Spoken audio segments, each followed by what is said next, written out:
Hi everybody and welcome back to my channel. Today I have a special guest, my best friend Alexandria. Hi.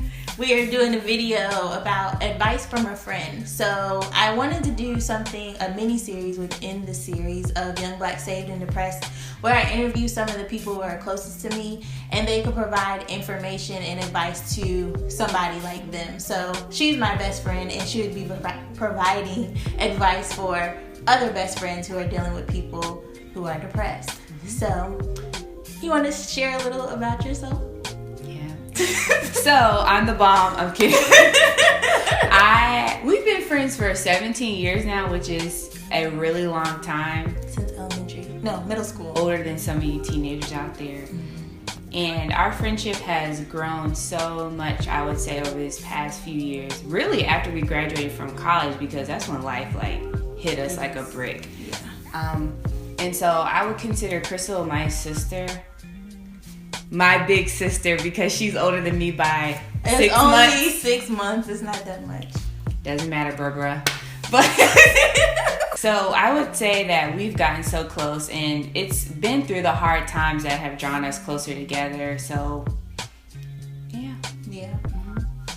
So I just have a few questions I'm going to ask her, and then hopefully it'll give you a little more advice or insight into how to be there for your best friend. So the first question is, how familiar with depression were you before experiencing it with me?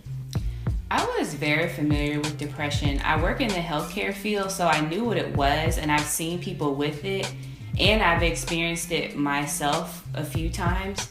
However, I had never had anyone close to me that I knew really well deal with depression, so I would say that was something new for me. I knew what it was, but I never had to actually help someone or have someone in my corner that was close to me with depression. When did you realize that it was a serious issue for me? I realized it was a serious issue for Crystal when she started to look different. I'm really observant of everybody, especially with my friends. Eagle eye. Private eye. So I started to notice her behavior change. Like, she wasn't talking to me as frequently. We typically talk every day. So she wasn't texting me. She wasn't calling me. When I would reach out to her, she wasn't responding to me. When we did see each other, she didn't look right. She typically wears nice clothes. She irons her clothes. She started wearing dark colors. She wasn't doing her hair. One time she had these braids for 2 years. Okay. She had these braids. She had these braids. They were in for a while. They were raggedy. Maybe I can insert a clip. I was just like, how do I say her braids look bad? But I mean, it just wasn't like her. Like, I'm not even trying to be funny. She just looked a mess. I did. And she just looked like there was a dark cloud over her head, and she was very emotional, like either on the verge of tears or crying. It was either one of the two. She just didn't look like herself. She just didn't look right. I didn't feel like myself either. And it's just, I felt like a shell of myself, and I could tell, like, all the stuff she's saying, I could tell, like, it was happening, but I didn't care. Like, at that point, I was just kind of, like, in a survival mode. Like, I'm just trying to get through the day. So, like, doing my hair, doing makeup, trying to get dressed, like, if I had on some sweats and a shirt and my hair in a hat, like, that was a lot of effort for me that day. So it was a complete 180 of who I normally was. How did it make you feel to see me like that? It made me feel, well, at first I was confused because I was like, what's going on? What's causing her to act like this? This is weird. And then once I actually was able to work my way in, which is kind of difficult to do with you sometimes, but I don't take no for an answer, so I'm going to find out one way or another what's going on, especially with her. So frequently I would go to her house.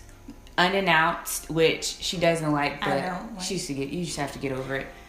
I don't like it, but I'm glad she did it. Mm-hmm. So I would just come over like after work, and sometimes it would take her a while to answer the door, and I'm like, I know she's home, her car's outside. I was trying to hide. Yeah, and I would go in the room and it'd be darkness and she'd just be laying in the bed. So I would just get in the bed with her and we would just sit, and I could tell that just me being there was helpful. Even if we didn't talk a whole lot, sometimes I would be able to get her out of the house. And once those incidents happened, I was like, man, it made me feel hurt. Like sometimes I would go home and it would really bother me. And when she stopped, attending church regularly, and we always sit together, I'd just be looking to my left and my right, like, she's not here. I don't have anybody to joke around with. Where you at? Where you at, though? I'm like, my friend is not here. Like, we like to do things together. I was like, she's not here. And I was hurt because sometimes it's like I wanted to tell her stuff or just anything. Like, I just wanted her there and she wasn't there. Mm-hmm. So that hurt me too. So it was like our friendship suffered in the beginning, and it was like I was carrying the burdens that she was carrying. Share some more about that. The burdens? Mm-hmm. This is candid. Oh, so she was talking to this guy, and it didn't end well. So basically they broke up, and she just like plummeted. Like, it was like she was almost getting better, and then it just went from like way in a hole. And I remember having to leave work to go be with her because she couldn't be alone. Like, I was starting to worry about her life at that point. Like, it wasn't just feel better, Crystal. It was, I don't want you to die. Like, it was that serious. And so that used to keep me up at night and bother me because I'm like, I don't want to get no phone call or wake up the next day and find out my friend is gone. But I realized that after the breakup, I was just like, this is a situation I can't control. I know what it feels like to break up with somebody, but to be depressed and have to deal with a breakup all within the same few months, I don't wish that on my worst enemy. And it was really hard I was like, okay, can I pretend to be your boyfriend to help you feel better? Like, I'll hug you. I didn't know what to do. I was like, okay, I don't look like him, but I can try. So it was just like talking to her constantly, saying an encouraging word, praying, anything I could do just to get through that day. Like, it was daily. And then I was just like, okay, Lord, please, like, help me help her. Yeah. Because I don't know what to do. Mm-hmm. So if you feel like you don't know what to do, that's normal. Because every person is different, and she was going through so many emotions each day. Each day was different. Yeah. What was the worst memory of me in that state? I remember going to church one Sunday and Crystal wasn't there, and I figured, she just didn't want to go because she hadn't been going for some months now. And I came home and, her house. It's basically my house too. I went to her house and her dad was sitting on the couch and she was on the couch and he was like, oh, she's asleep. And I looked at her and I was like, something weird. Mm-hmm. So I just sat beside her and I pat her head like this. And then she woke up. She eventually woke up, but she was like drunk or high. Like, it was weird. Like, she was like something was wrong. So then she finally came to, and she was like, hi, Alex. And I was like, what is going on? So we went in her room, and then I saw some Z-Cool on her dresser, and I was like, how much did you take it at? And later she told me she had took a whole bunch, because I was like, this is not let me take 2 teaspoons of Z-Cool and take a nap. This is the level of wanting to never wake up.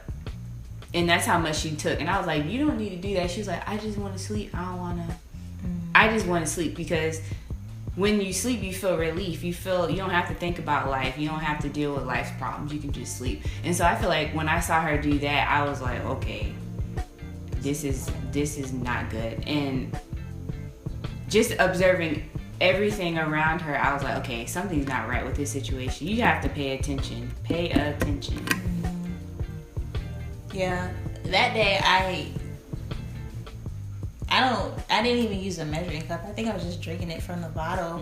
Because at that point, I was just like she was saying, relief comes in sleep, and you'll take it any way that you can get it. And at that point, you don't think about like health concerns. You don't think about like, oh, if I take too much, I'm gonna die. It's just kind of like whatever happens, and that's kind of where I was with it.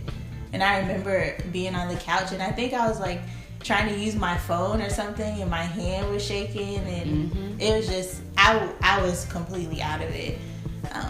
Yeah, that was a rough day. Thank you for watching part 1 of Advice from a Friend. Stay tuned for part 2.